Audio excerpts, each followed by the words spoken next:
mumastreets esocial media mandinoswera ndichiona kuti nyaya dziri kufamba sei. So this week ndakasweramo ndichiona kuda kunzwisisa kuti what's going on. Sezvamunoziva kuti angosei ndo vanorana mastreets esocial media.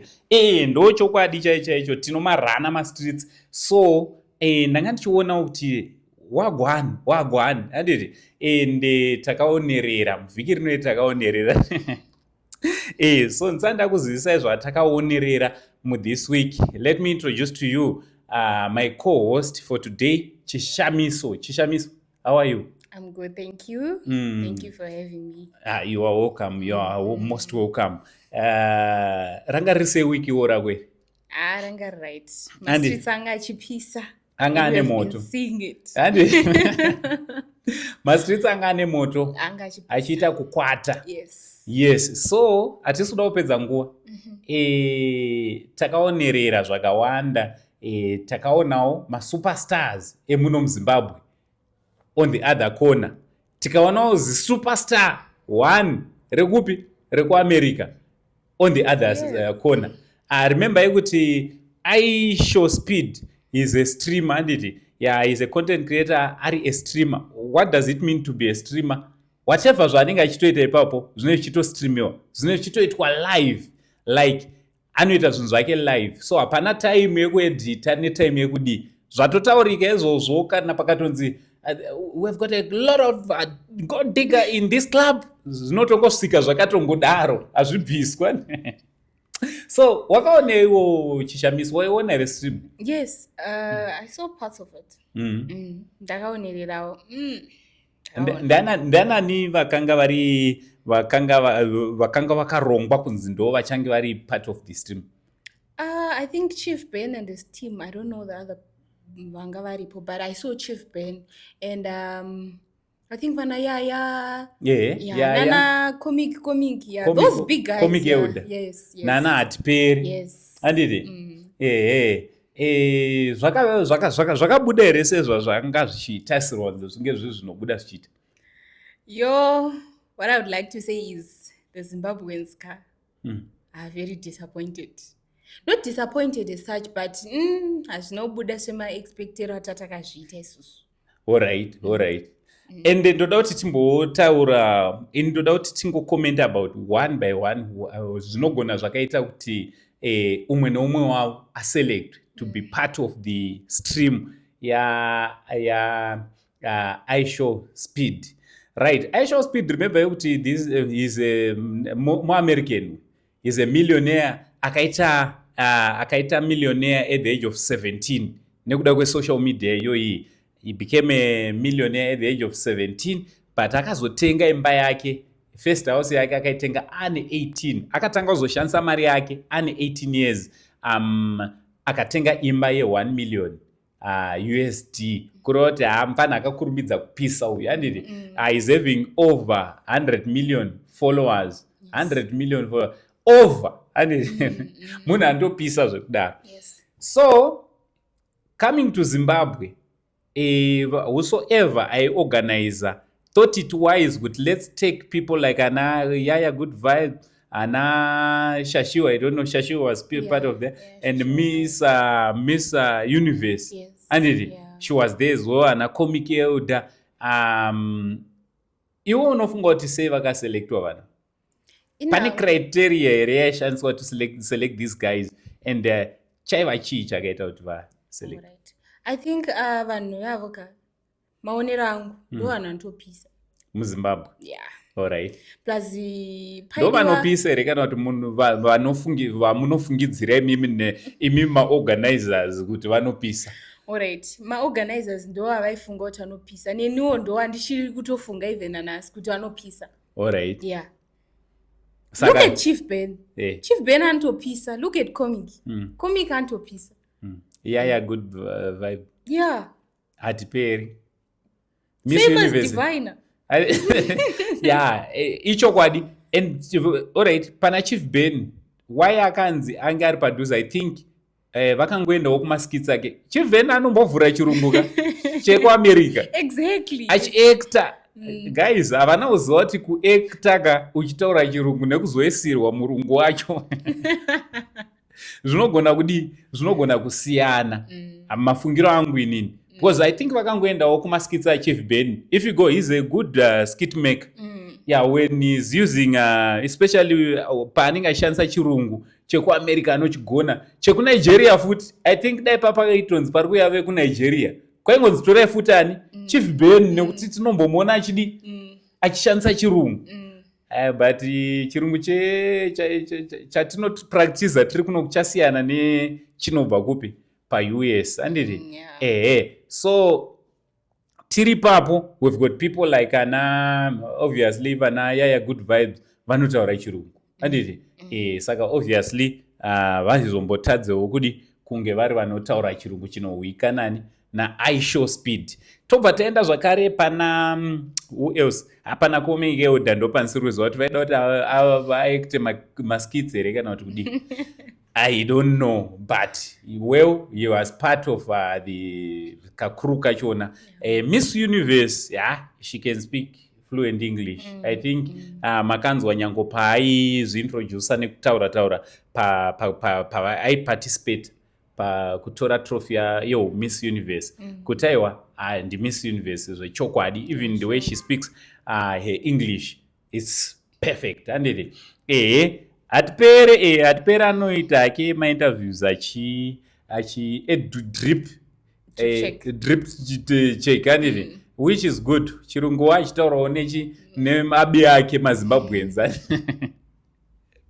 anditi. But well, saka I think ndosaka akazonzi aiwa anokwanawo ipapo zvakare. But pane chinhu chakandinetsa IShowSpeed. One thing about him, vanhu vari kuti ane speed yakanyanya, and it's true. IShowSpeed ane speed yakawandisa. Kuri kwedu isusu kwatinobva tinoti ane dzungu chairo. Taura zvedzungu rake. No, inini I think IShowSpeed ane dzungu rake rakawandisa. Alright. And I think vana Chief Ben and the other people vaifungoti maybe dzungu richaita sei richauya rakati mbichana, but I think vakatomesmerizwa nedzungu rake anditi. Because kana kagariro kanga kaita Chief Ben kekupanika vanga vaneta manje dzungu racho raitonetesa pamwe pachona. So chaiva chinhu chakanaka. I think for ma-content creators vakawana time yekudzidza from this young man as well. Because remember ifuti kuti mpana anotopisa. Not only kunoko kuAmerica kwacho kuno atopise semapisi wako anoita kwaari kubva nditi. He's a millionaire. He's making a lot of money online. He's making millions and millions of USD online. Remember ifuti kuti mpana uyo anowirirana naCR7. Vanotozivana, vanotolinka. Not only that, mpana uyo anotopinda futi WWE. Anotombopinda ikoko futi. Anotopisa zvekutodaro. Nzvimbo dzatinotaura idzika dzakatoipa zvekutodaro. Anotopisa zvekutodarika kana Temba Chigorimbo. Aiwa, handisi kunyepa. Kana yeTemba anotoziva kuti ndiri kuAmerica zvangu, but kune mufana anonzi IShowSpeed anopisa kudarika even ma-connections angu ese. Anditi. Zvichidaro. Guys, musazobatikane kana ndiri kungotaurawo zvangu. This is a program yatino. Shami wawo chikora muzoro hauchade. Ndiri kuda but kama bata ka. Asa hauchade. Panapa pana vanhu vasingatauri baba. Aiwa, ndikuda. Taurawo ndaisani. So that guy. Ona ichishamisa akuchikoti Temba. Aiwa, Temba anopisa but uyu mpana anopisa kudi kumudarika. Kana yeTemba akatotaura kuti komana dai mauyawo takupai matips ekuti zvinoitwa sei. But I don't think kuti Temba yangowanzire kuataka. What do you think about comment yaTemba achiseka our own celebrity, not my celebrity, my socialites edu, anditi vanhu vedu vanopisa muZimbabwe, right? achivaseka kuti chirungu chinotaugwa dai makauya takakupai matips. Do you think kuti Temba Chigorimba aipa timu riyana matips ari sound? I think matips aivapa kwete echirungu. Maybe mamwe matipswo but asiri echirungu, because chirungu hachidi kufungwa kuti ndikuda kuzoti kana ndamuona unosvika wakati bye instead of hi.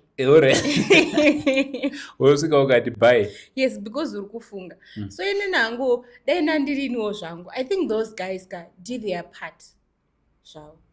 Hanzi neumwe akazoti shame to you achida kuti same to you. Kwaise shame to you achida kuti same to you akuti shame. That's true. Chirungu hachisi chekupractice urumba kwako uchiti ndikasangana nemurungu ndoti hi, how are you? And I don't think kuti yeTemba wachona kutotaurawo chirungu chekutodaro. ZvaTemba ndiziye zvangu. No, Temba Chigorimba asati akutaura chirungu chekuti angaudzire vamwe matips. Asati asvika, he is still learning. Even up to now, kungoti anenge achizviita ari ega iko kuAmerica. But dai kwainzi makamera anenge ari pamberi zvakatoitwa na-levels izvo zvoti producer wakatoshabisika levels akati what? Anditi Temba anotoswera achizviita kutotaura kuno Temba Chigorimba anoswera achitongoti what kuvarungu. Anditi mukada kucheka chaizvo zvakanaka mukadzokera pavhidhio paakapiwa imba paipai munonozvoona kuti Temba achiri kure. But anyway, ane likely kuti ari muenvironment yekuti he is learning. Yes. So ngatibve edu ipapo tobva taenda panyaya yejezi. Pane jezi rakarambwa katatu, wakariona?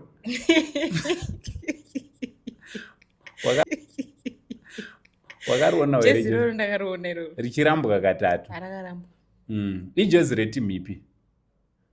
No, one of the uyu Shama nshamude pabasa po. Shama atofoira. Tikuda vanhu vanotaura Shama ofoira. So everyone knows kuti jezi reScotland rakarambwa nemukomana. Akatanga ada kuripiwa naChief Ben. Chief Ben akanga anaro muhomwe. Mukomana paakangoti ndakumbochinja ndimbopfeka rimwe. Chief Ben wabva kubuditsa rakanzi Nathan Mutasi akati what? Mukomana akaradza kuti no. Hatisi kupfeka izvi. Chief Ben nekungwara akabhadi faster but it was being streamed live and so people saw it, saw everything kutoti pane jezi raNathan Mutasi rarambwa, which is sad because isusu kuno kwedu ana Scotland ndo matimu ari kupisa ende ana Nathan Mutasi wacho ndo vari kupisa ende aitoritambidzwa nemunhu anodii futi anotopisa zvekudaro. Then he rejected the offer yekupfeka jezi reScotland.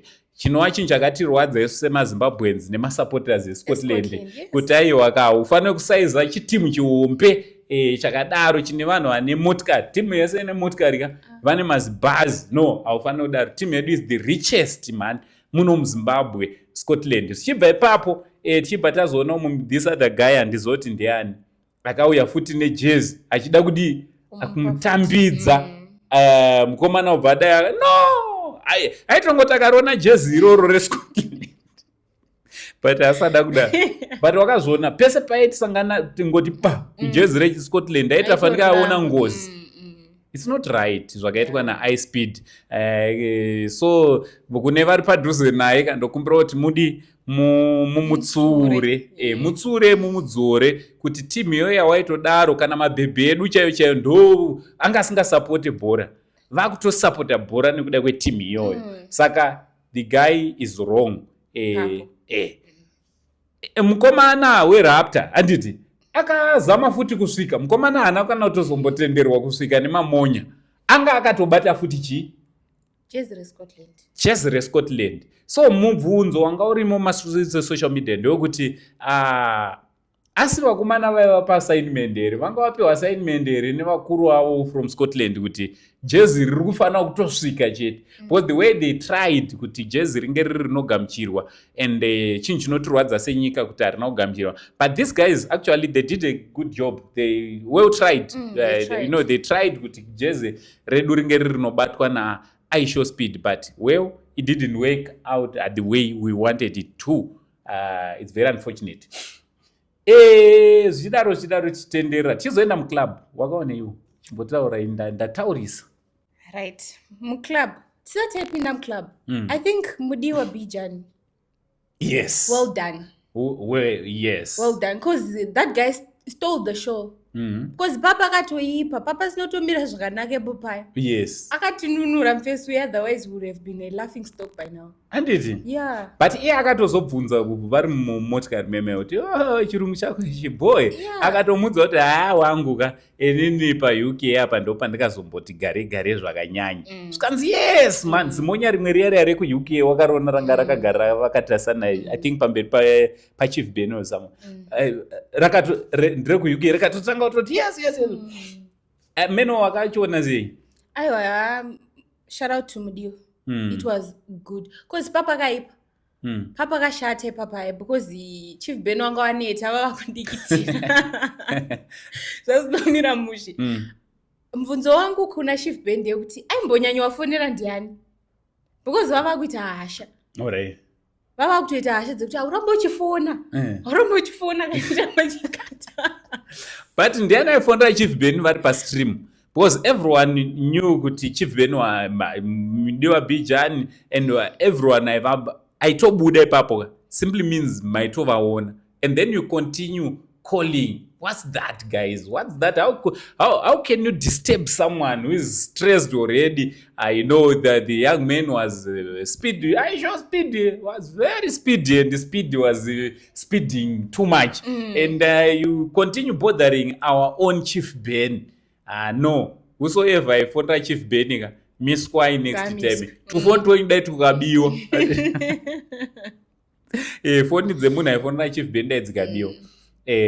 So mudiwa Bijan waimbomfollow here kumashure ndaimuona alright ya kumashure kubva pakaitwa dzoka first nopandakatanga kufollow mudiwa Bijan and tats as well saka ndaivafollowa vese vari2 nopandakatanga vafollowa vese vari2 and you could see kuti munhu yani munhu wakafanana naye I thought ndiye IShowSpeed wacho pakuningirina because vane speed dzavo dzakada kuti iye akatozvoonawo mudiwa kuti beta nditore speed idzodzo zvokuti even iye mudiwa anonzani IShowSpeed akatoshamisikawo mushopa akatanga kutoona the guy kutoti dude who's this person who looks like me I was even surprised which is good and chakatozonyanyofadza ndechekuti unlike dzimwe nyika dzaakazoenda remember kuti ari permission yekuenda ku 20 countries in 28 days which obviously I'm not sure is going to achieve it because 20 countries in 28 days it's too much but well ndo urongwa une mukomana remember yekuti akaenda futi ku Zambia vakanomupawo IShowSpeed akafanana naye and hazvinaonatsobuda zvakanaka akaenda futi kupi South Africa South Africa but I just want to say a big shout out to South Africans vakabva vanomukwidza magusheshe that was just good I think it was authentic because havana kutsvaga mazimotikari mamwe atozombotsvaga pano paZimbabwe vangotora idzodzo dzavanodhiraivha magusheshe avo iwawo and the guy was cruising around South Africa ari mumagusheshe chimwe chiishami wanyanyonyararisa takaona mukomana akashokwa kuti kuno kune vasikana vakatakura kuno alright he was like what's that that's African girls bro and urikuona kuti chimwe chinhu chakandifadza ndechekuti pamusikana uyawo watakuti wakanaka obvious ndoratiwa zita rake wakanaka a big shout out to you wakanaka haana kunge akapfeka kana kuti kuisa any artificial she was just herself original iye and obviously the guy chero edu takuzozviita a big deal but for him it wasn't a big deal but ilakiwo rake musikana uya kuti akatoiswawo paspotlight nani nemukomana and chakafadza vanhu vakaona musikana apa akati what achiteerera chichi paakazonobvunza zvikanzi wakanaka smile yakanamwa nemusikana Zvakafadza isu senyika kuti zvechokwadi musikana runye mwerero rwako iwe wakanaka aiwa rwakaita kuti tinge tiri tinoendawo pamberi. Mukomana zveshuwa kwaari anogona akatokanganwa nezvazvo but kwaari akatomboona kuti wakanaka. But tine vanhu vari so artificial chishamiso. Yeah, we have them. Ichi chinoitika nemiladies. Yeah, I think zvitoti tizisatisfy isusu. Alright, how? Because being artificial kuda kuwedzera beauty pamusoro pebeauty yako. Pako vamwe pamwe inenge isitoripo. Kuda kuti ivepo. Alright. Kana yatovapo at least you can slay. Unokwanisa kuita slay queen, aungangoita slay queen uri chibage. Mune pressure yego naye vanhu. Imi vana vevu mune pressure yeje. But makambozvionera kuti kana takuroora nangu tinonorora zvamoti zvibage zvacho. Ndozvazvinoita. Idzo dzinonzi stock. Alright. Idzo stock idzo. Kwai stock. Ko munozodzoka morora idzi dziri kunokudzibage. Yeah, so guys, what do you think about the whole issue yatiri kuvhara nayo this week IShowSpeed his visit to Zimbabwe and other 19 or so countries, African countries, maari kuita zvakasiyana siyana. What's your take panyaya zvese zvakaitika, and isu semaZimbabwe chii chatadzidza kubva kuna IShowSpeed, the way he interacts with his followers, obviously with his fans, the way communicator nevamwe. Takadzidzeiwo kana tiri vanhu vanoda kudzidza pose, remember kuti ndokwazvakabva zvese zvatiri kuita izvozvizvi takatozvionawo tichizvidzidza kubva kupi kuma-Americans. Ndo vanhu chaivo vekuti tinofanira kudzidza, and these are the people who are very successful when it comes to nyaya dzesocial media. They are living big nesocial media. Isusu tiri kutotraya but ivo vari kunatsorarama chaizvo zvavanofanira kunge vari vanoita. Makasunungonyora comment section kuti what do you think about IShowSpeed, everything zvakangoitika patime yanga aripo, nevakanga vasipo. Pane vakawanda vanga vasipo ka dai vanga varipo wana mama V zvaipera seiwo. Inini pane comment yandakaona ngoseiti yakanzi zvozvo IShowSpeed akatreata those socialites matritiro avanotiita isusu.